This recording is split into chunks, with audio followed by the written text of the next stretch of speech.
Estábamos en el 5.8. Estábamos en el 5.8, porque le decía sal de este hombre, espíritu inmundo, y le preguntó ¿cómo te llamas? Respondió diciendo, Legión me llamo porque somos muchos. Y le rogaba mucho que no los enviase fuera de aquella región. ¿Sabes? Los espíritus toman posesión de los lugares. ¿Alguna vez has visto alguna casa que se ve en fantasma? Película. Bien, Marcos 5.1. ¿Lo cierto? Muy bien.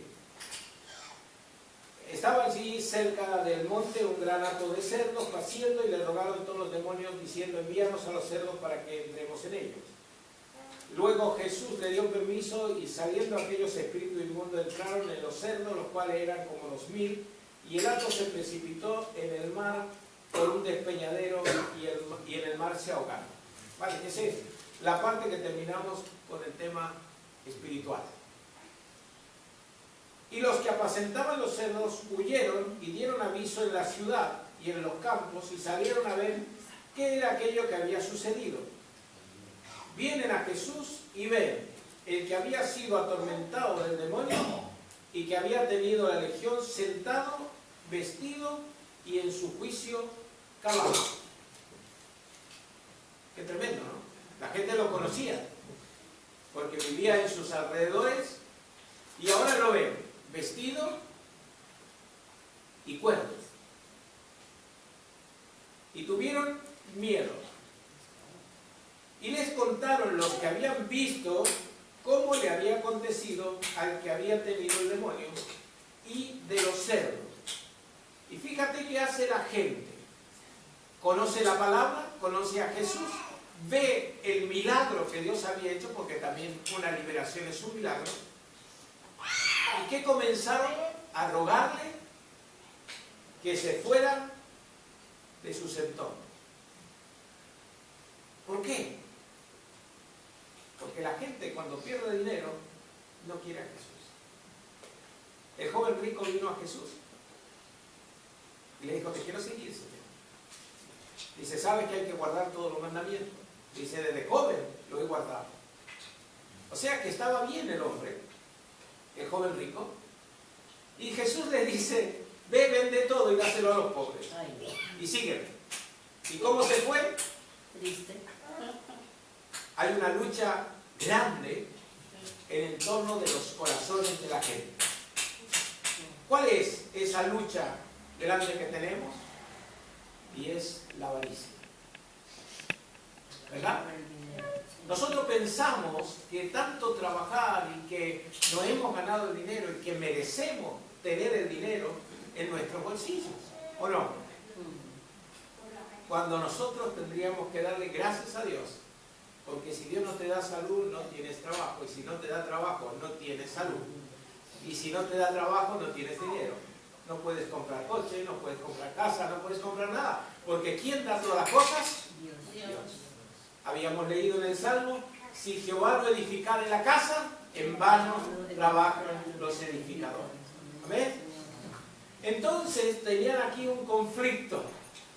Ellos pensaron, si este hombre se queda en estos contornos y aparece otro, se nos va, el negocio de los cerdos se nos va a fundir, ¿verdad? Porque ya habían perdido ¿cuántos cerdos? 2000. ¡Wow! Una buena cantidad, ¿no?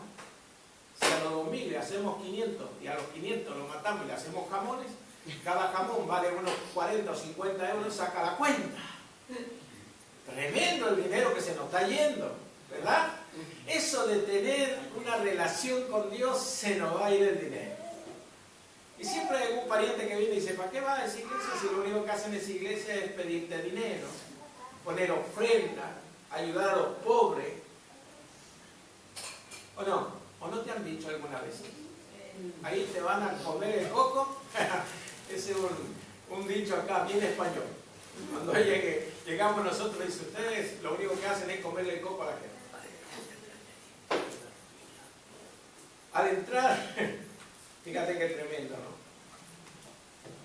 Que tuvieron miedo, ¿no es cierto? Y los que apacentaron, estamos en el verso 17, comenzaron a rogarle que se fuera de sus contornos. Al entrar, ¿por dónde vamos al 17 qué? 5:17 de Marcos. De Marcos, vamos, que está en Pedro, vaya. No, el Pedrito no, ya lo dejamos así. Pedro, mira. En el 5:17 dice, comenzaron a rogarle que se fuera de sus contornos. Y al entrar él en la barca, que había estado endemoniado, le rogaba que le dejase estar con él. Mas Jesús no se lo permitió. ¿Se equivocó Jesús? No. ¿Sabes qué hizo? Lo mandó a este evangelista a que saliera a predicar. Cuando alguien recibe un beneficio de Dios, hay un cambio de actitud en su vida, no se puede quedar callado. ¿O sí? ¿Qué le pasó al endemoniado? Podríamos decir al ex endemoniado. Mas Jesús, verso 19, mas Jesús no se lo permitió, sino que le dijo, vete a tu casa, a los tuyos, y cuéntale cuán grandes cosas el Señor ha hecho contigo y cómo ha tenido misericordia de ti. ¿Verdad?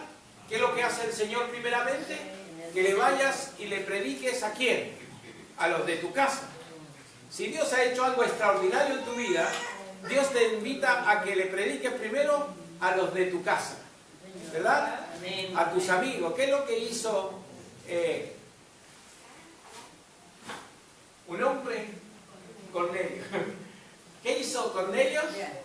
Cuando recibió revelación, invitó a todos sus parientes a que estuvieran ahí esperando a que viniera Pedro. Y cuando llega Pedro, y antes que Pedro terminara todo el relato, ya hemos tocado ese tema alguna vez, antes que Pedro terminara el relato de Cristo, el Espíritu Santo vino sobre ellos y fueron llenos del poder de Dios. ¿Ven? Ahora, ¿qué hay en nuestras vidas? No voy a decir que todos estábamos endemoniados aquí. ¿Alguno de nosotros ha tenido alguna experiencia con el Señor?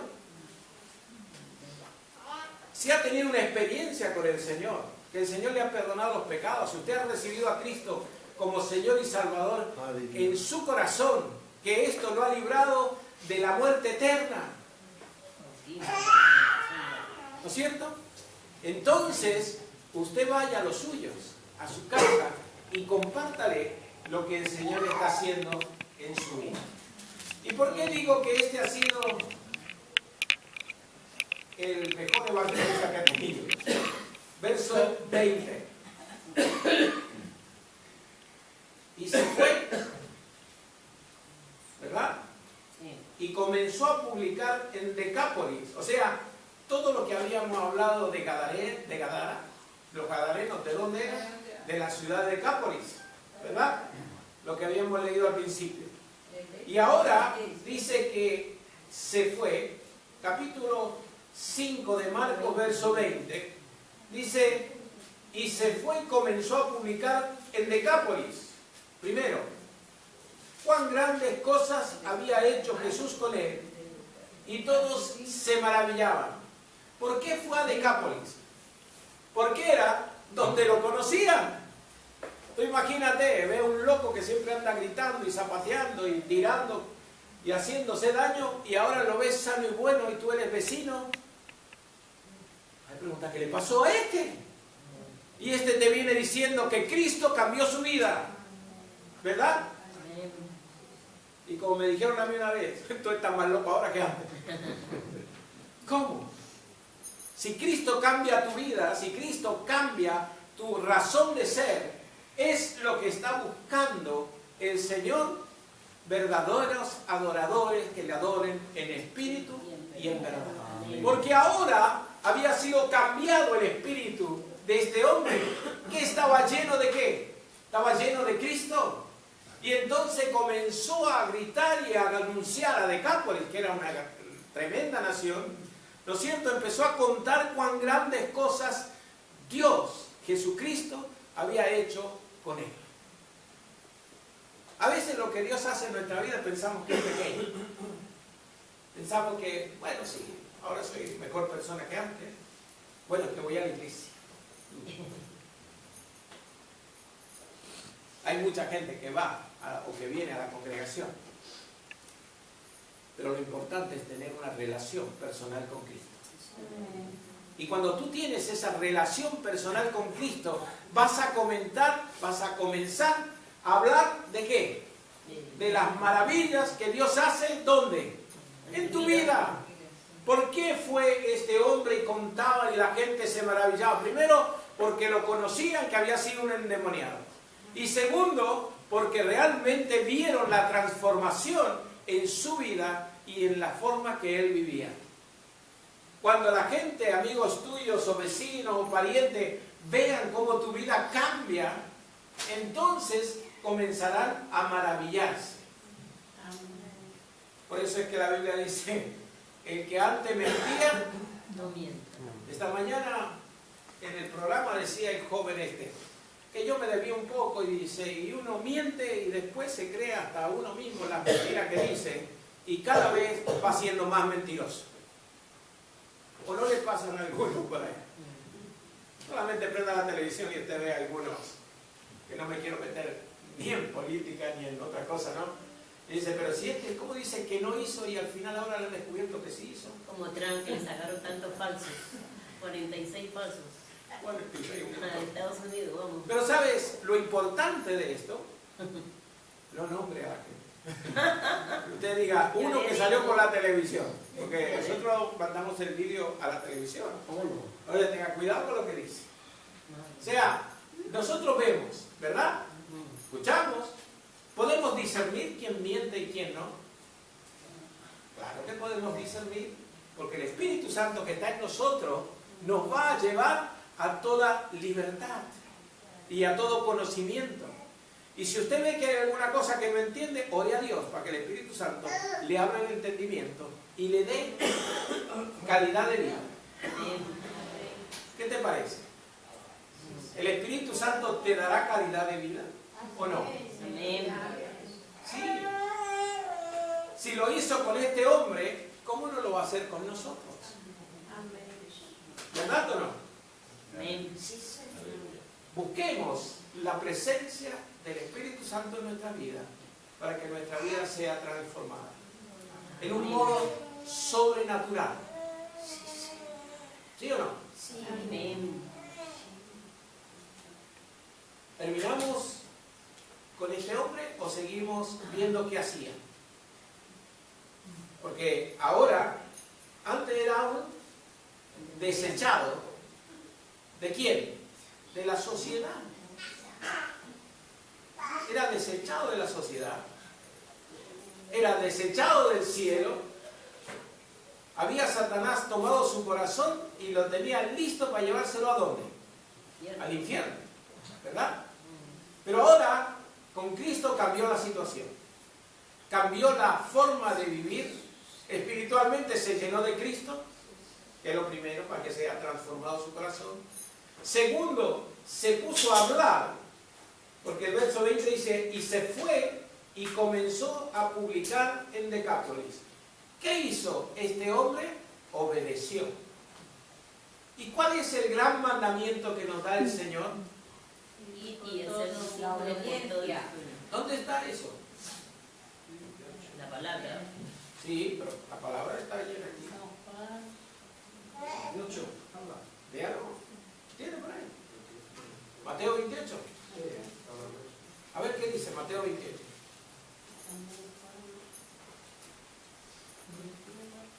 El que lo encontró lo puede leer en voz alta. A ver si ese es el mandamiento que tenemos. 28. Ahí. ¿Cuál es el mandamiento? El mandamiento es este: por todo ir y hacer discípulos de todas las naciones, bautizándolos en el nombre del Padre, del Hijo y del Espíritu Santo. Por tanto, ¿y eso a quién se lo dice? A mí me lo dice. Entonces algunos se quedaron ahí, ¿a quién se lo dice? ¿A ustedes? Yo esto es para ti, Ricardín, no para mí. Y bautizándolos en el nombre del Padre. ¿Para quién es el mandamiento? Para nosotros. para los que son sus hijos, sus discípulos, ¿verdad? Amén. Entonces, ¿para quién es el mandamiento? Para mí. No sé, uno no se quiere ni comprometer con el Señor. Eso, dígalo bien fuerte, porque no se avergüence del Evangelio. Dice, el mandamiento es para mí. Y una de las cosas que Dios está buscando es que nosotros pongamos nuestra vida a su servicio y lo obedezcamos. Por eso le dijo al hombre, ve y dile a aquella gente que te conocía cómo Dios ha hecho maravillas en ti. No le da un mensaje elaborado, no se lo escribe en un papelito y le dice, como él es tan nuevito, porque ¿cuánto tenía de evangelio ese hombre?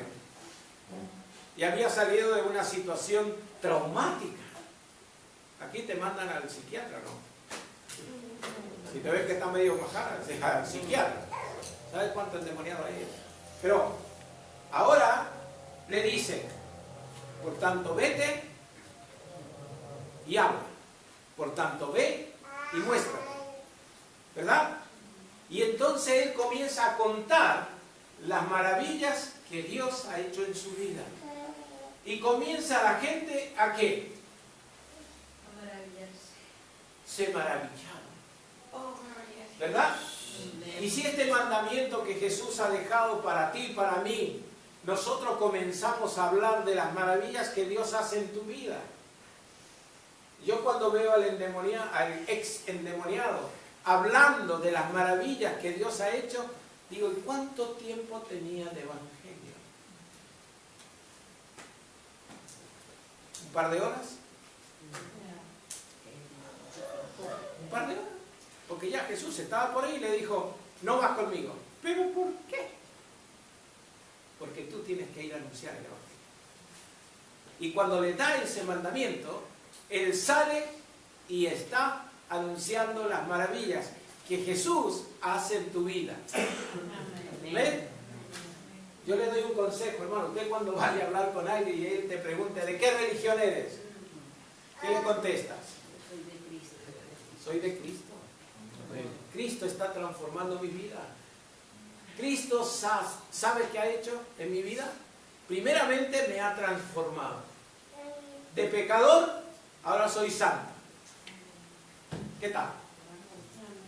¿Eres santo o no? Amén. No me traigo el laurel. Somos santificados por medio de Cristo a través de la sangre vertida en el Calvario de la cruz para que nosotros, que éramos desechados, ahora somos hijos de Dios, preparándonos para vivir con Él por la eternidad. Amén. Amén.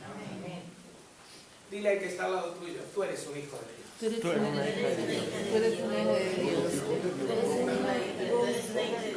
Oye, No lo sé, todavía no lo sé. Tú eres una hija de Dios. tú eres un hijo de Dios. Tú eres un hijo de Dios. Tú eres una hija de Dios. Y anunciemos lo que Cristo ha hecho en tu vida. Amén. Gracias, Señor. A veces decimos, cuando yo llegué al Señor, y se los cuento, y esto es lo último que me pasó en Argentina, me encontré uno de los que me decía la palabra. ¿Sabes que nosotros tenemos el gran mandamiento de hablar de Cristo? Amén. No hable de usted mismo, hable de Cristo. Hable lo que Dios ha hecho en su vida. Sí, Señor. Gloria a ¿Cierto? Jesús. Parece que puede testificar. Si Dios lo ha sacado de una depresión, Aleluya.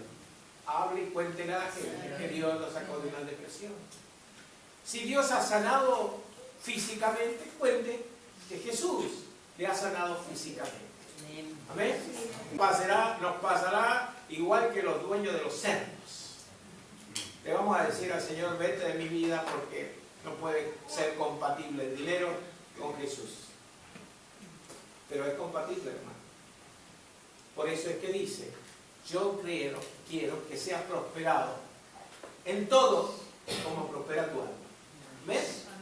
Porque si tú prosperas en Cristo, el dinero te va a servir para todo.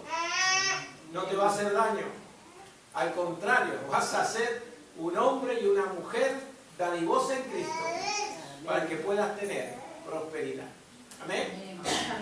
Cristo es el Señor y nosotros somos sus hijos. Verdad. Amén. Amén. Gloria a Dios. Ahora nos tenemos que empezar a preparar, porque después de esta palabra, primer seminarista, el endemoniado gadareno. ¿Sí o no? Nosotros hemos hecho seminarios de extensión, de perseverancia, de cosas, bueno, un montón de... Y yo siempre digo, había uno que decía, uno de los maestros decía,